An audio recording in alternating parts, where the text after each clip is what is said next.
let's go ahead and do the meeting beginning ritual, everyone. 起立，面向佛堂，参加三鞠躬，一鞠躬，再鞠躬，三鞠躬，参加各位点传师一鞠躬，开班一鞠躬，请坐下。Please be seated.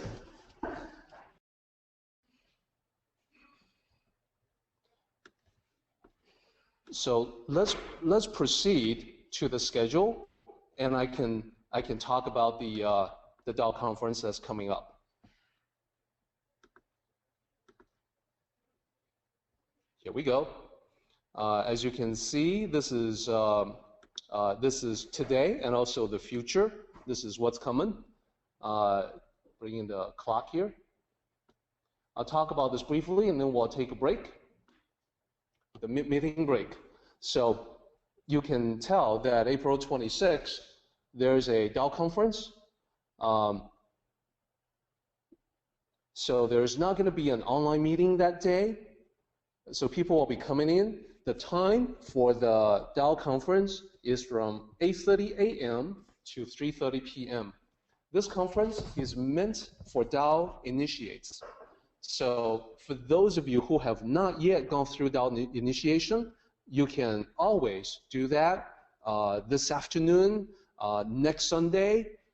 There's plenty of time before the 26th for you to be eligible for that.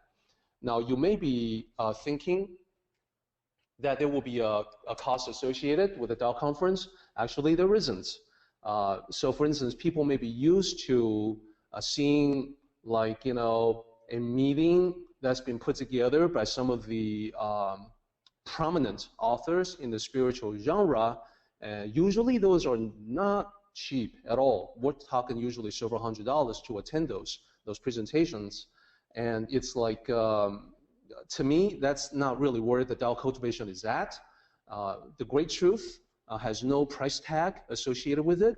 So here at the temple, the idea is that we can help one another cultivate, but not require anyone to have that kind of expenditure. The 8:30 to 3:30 p.m.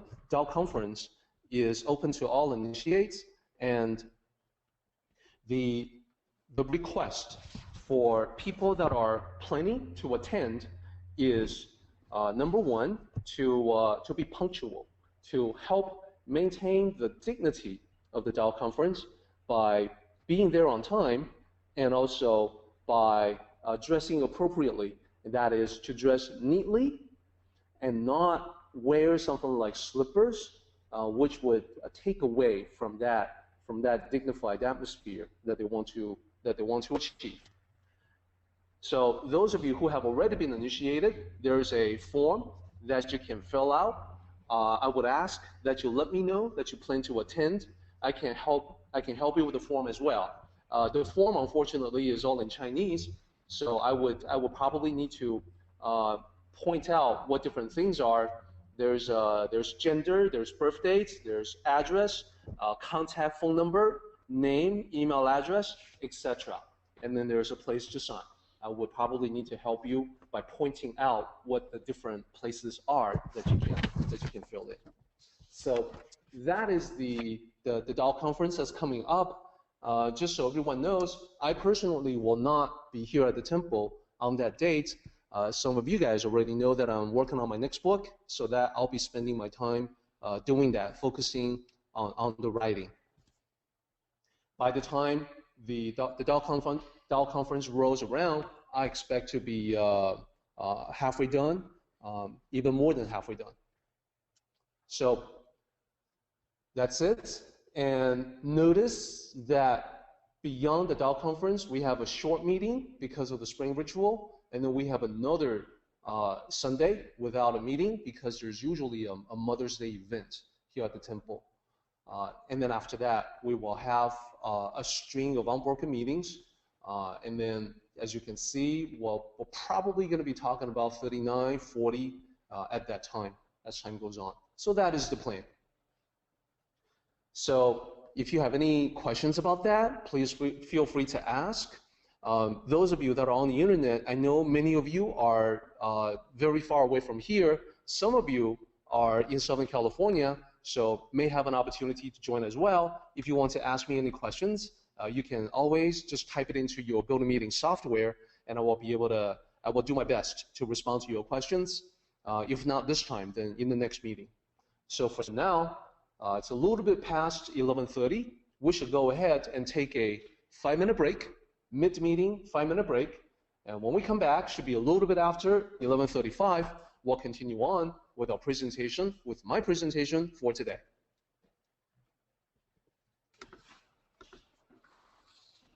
Okay, so one question that I do want to address, this is connected with a couple of things that have happened recently, and not just in our meeting, but also subsequently in our lunchtime discussions. So you can see that this slide is about qi. This is the Chinese character for qi. So in Chinese, it is qi. In English, of course, we don't have the pitch, so we say qi. So, so I want to clarify.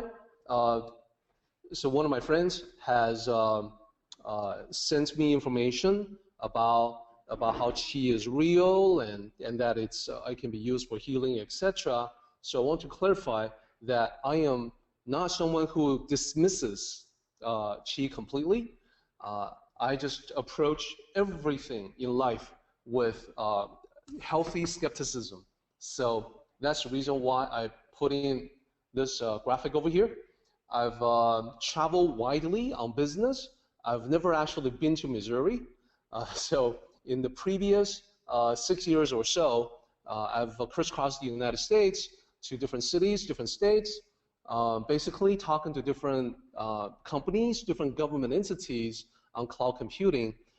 So never actually had the chance to go to Missouri. But I feel like mentally I identify with the state of Missouri because Missouri is the show me state. So the expression is that, hey, I'm from Missouri, you got to show me. You know, I got to see it to believe it. You have to be able to prove it is basically the idea. So to be able to show it is what I mean by something being demonstrable, something that can be demonstrated, and something that is consistent. And also, let me clarify that just because you can demonstrate something, that doesn't actually remove that thing from the realm of inquiry. That is because a demonstration can be a performance. So for instance, you may hear about this incredible martial arts master, and then he provides a quote-unquote demonstration, and then with a gesture or a finger, he's causing his opponents to fly through the air, knocking them back, etc. But then later on, you realize that all of the quote-unquote opponents are his students. So they're actually putting on a performance in the demonstration. So, my preference would be to say that, okay, Master so-and-so, I brought some guys with me. They don't really know who you are, and they don't know what you're trying to accomplish with your demonstration, but let them attack you, and I want to see if they will fly through the air and be knocked back with your powerful qi energy like your students are. If they are, then I would be satisfied because I will then have an actual demonstration under controlled conditions. So the other thing is that it has to be consistent. So if someone who's able to demonstrate a miraculous effect, but then says that, well, I can't do it all the time, the stars have to be aligned. Or I have to wait until the qi energy is just right. I have to wait until all the elements are in place. Then I would also put that in doubt. The reason being that the elements being in place could be the stage preparations for a particular effect. To be able to be consistent means also that it has to be widely applicable, that it's not dependent on the setting or the people that are watching. As an example, we have all seen David Copperfield take to the air, flying. Now, it's a very impressive show that David Copperfield does, and you cannot. It's impossible to see for most people how he actually did that. Now, this is the age of the internet, so anyone that wants to know how he did it can get a really good explanation just by doing a little bit. Let your finger do the walking on Google. We used to say, let your finger do the walking on the yellow pages. That was back in the days prior to the internet. Today, nobody uses the yellow pages anymore. It's all Google search, search engines other than Google, stuff like that. And for David Copperfield, he's got an incredible performance that is scientifically based.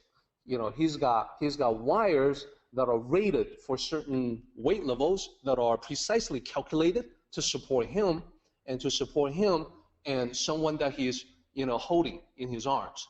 That weight has been pre-calculated, and that weight is taken into account by the wires that you cannot see. As far as the wires, well, it's a simple matter. There are wires that are made that are so strong and that are so thin that from 5 feet away, it's very difficult to see. From 10 feet away, virtually impossible to see, and most audience members are way further away from that. And therefore, there's no way that you can see the support wires. And the choreography, everything else comes into play, making it just a beautiful performance. So,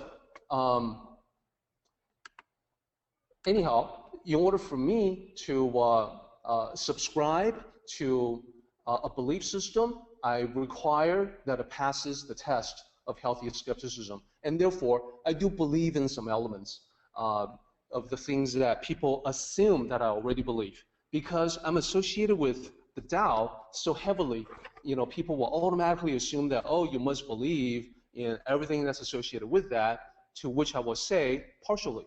Some of it I do believe. Some of it I find very compelling. Some of it, frankly, I don't. So the examples that I will list for you here, meditation, thoroughly investigated, numerous, tons of peer-reviewed articles, studies, papers. It really does work. Those of you that are tracking the questions and answers using the GoToMeeting software, you will see that I have posted a link. That is a link leading to a program that is completely free, that is based on studies done at Harvard University. So very credible. That's something that I find it very, very easy to believe in. With Tai Chi, usually written as Tai Chi, like this, and then here's the Chinese. So do I believe in that? What do I think about that? Okay, well, before we get into the belief and disbelief, let me just point out to everyone that you see Qi here, but then you also see Qi here. Now, you should be able to tell that this Qi is not the same as this Qi. Okay, the characters are so different, right? And that is, and why Ji instead of Qi? Why is it Tai Chi and then Tai Chi over here? That again is the difference in romanization systems. The original romanization system spelled it as CHI, but intended for CHI to sound like JI. So now nobody except a very small circle of academics really knew that rule, and therefore everybody just says Tai Chi. That's the reason. So it's actually a different character that sounds different. Tai Chi is the actual pronunciation in Chinese. So past that, do I believe that practicing Tai Chi, and Tai Chi practitioners like to say playing Tai Chi, do I believe that will bring benefits for health and mind? Oh, absolutely. I think there's compelling evidence. You get benefits from the exercise, if nothing else. You get benefits in blood circulation. You get benefits in flexibility. It also has a wonderful effect in unstressing the mind. It has benefits that are far beyond what is apparent, but it doesn't go into the miraculous. Now, the authority on that is actually Bill, who's been practicing Tai Chi for decades. He's an absolute authority on Tai Chi and Qigong. he will tell you that you are not about Qigong, no matter how you practice it, it's not going to turn you into Superman. You are not about to provide, you're not about to get some sort of superpower by practicing Qigong, but the health benefits are very real. In a way, people have a tendency to extrapolate from the real world, real life benefits of Tai Chi to make it something more than what it really is. In the same way that people will tend to look at a sage or a teacher, a great teacher of spirituality, and attempt to deify that person, turn them into a deity. This is something that the Sakyamuni Buddha, the original Buddha, he resisted this. And he said, don't you do it. If you do that, you are not my disciple. You are forbidden to turn this into a religion. You are forbidden to turn me into a god. Of course, they went ahead and did it anyway, right? Because that is what human beings do. So it is perhaps not surprising that people also take something like Tai Chi and then wildly extrapolate and say that, oh, that Tai Chi master, he can do this and that, and it doesn't really help that then they see these martial arts movies where Tai Chi masters can fly through the air and do all kinds of incredible superhuman things. So I don't see compelling proof for the miraculous claims. But what about Qi? What about Qi energy? So let me demonstrate something here. Let me show something here. This is called Gua Sha. Alex, when I talked about this, I will bet money that you actually didn't do it, because you never do anything I tell you to do. That's why. Now, so this is what I actually do believe, Gua Sha, and the reason why I believe it is because it's easily demonstrated and it's very consistent. What I mean is anyone can do it, and the results are nearly miraculous, but they're not miraculous. They're just very effective, and it's consistent. You don't have to believe in anything for this to work. You can be anybody and have this work. There are websites on the internet that say, I will teach you how to do Gua Sha, and then you will receive certification. You don't need certification. I've been doing it for years and years. I do not have certification. It is very effective. One does not need certification, but it's so simple. Here, this is a movie poster. There happens to be a movie called Gua Sha. So I just wanted to showcase that this is actually an integral part of the culture that probably many people in the United States haven't heard about.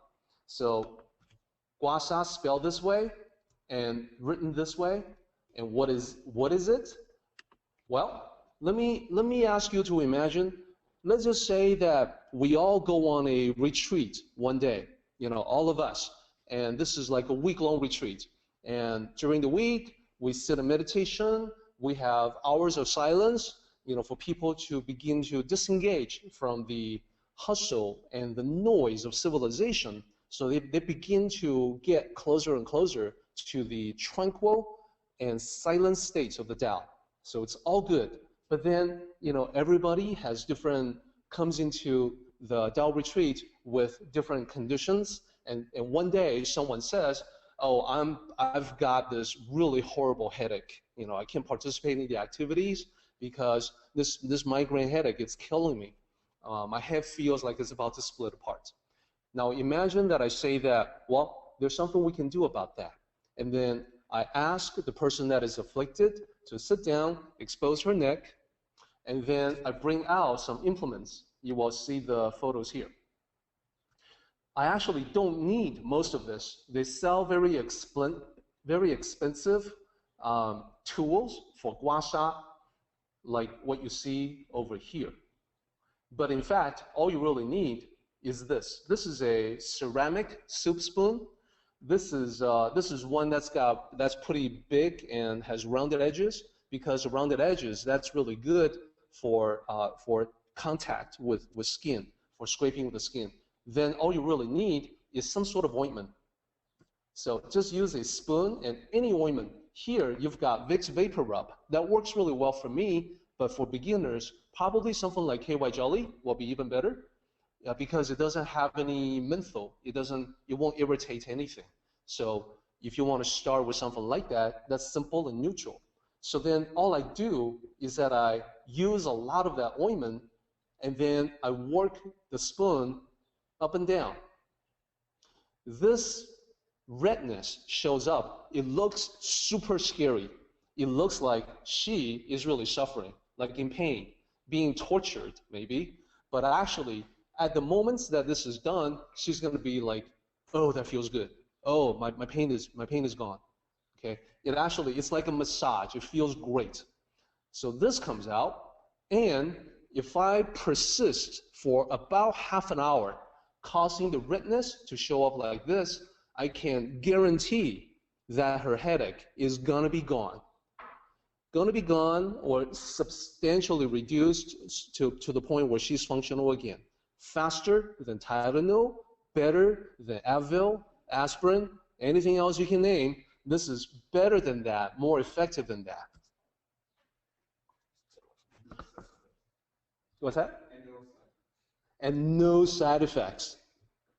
So what if she's like, coughing and sneezing? Oh, I feel awful. I'm down with the cold. Well, gua sha can actually do something about that too. But when it comes to respiratory illness, something that is involving the lungs as well, then you have to be much more extensive. You have to cover the upper back as well. And if it's really a severe cold, maybe the entire back. And then the whole back is looking like that, like you've been lashed. But it's a guarantee that you will then get better. You will get better rapidly. So extremely effective. And traditional Chinese medicine will then say that, well, you see, the reason why it works is because when you do this and the redness shows up, you are then removing blockage from qi. And it's true that as you're receiving this particular treatment, you will feel something. It will feel like there's energy going up and down, circulating within your body that feels really good. And it causes the pain to go away.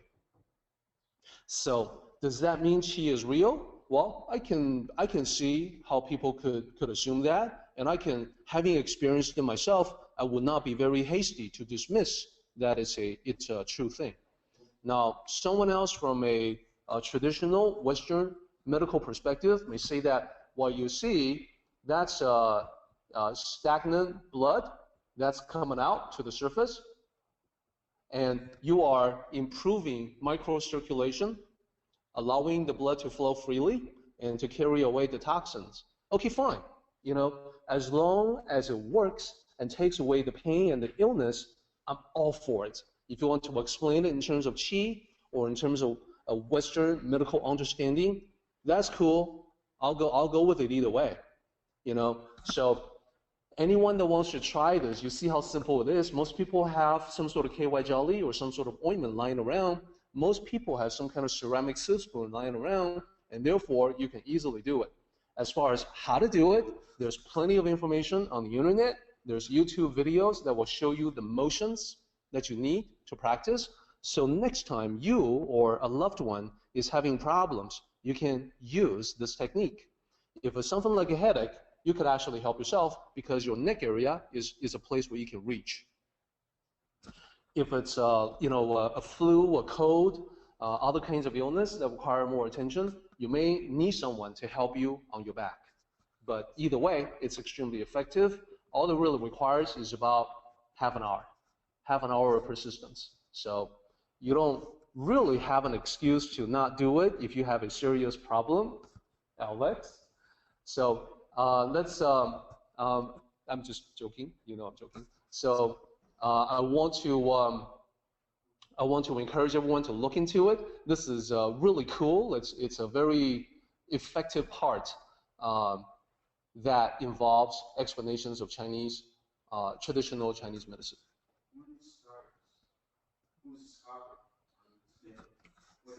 The question is, who discovered this effective technique called gua sha? And the answer is, I don't know. I have no idea. So the origin of gua sha is lost in the mist of time. Perhaps Huang Di, one of the ancient legendary emperors. So I'm not sure that we can give anyone credit for that. But then, there are other mysteries in life, like, like noodles, like, flour. How did someone come up with that idea?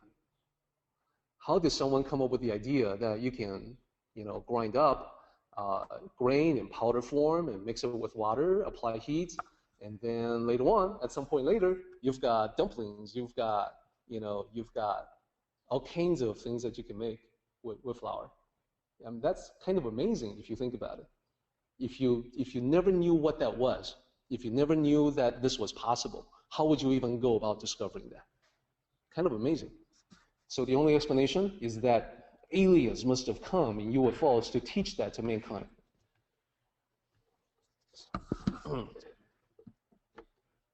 And for those of you who are listening on the internet, who can see my facial expression, I was not being serious. Let's do the meeting ending ritual, everybody. 起立，面向佛堂，持架3鞠躬，1鞠躬，再1鞠躬，3鞠躬，持架各位点传世1鞠躬，结班1鞠躬。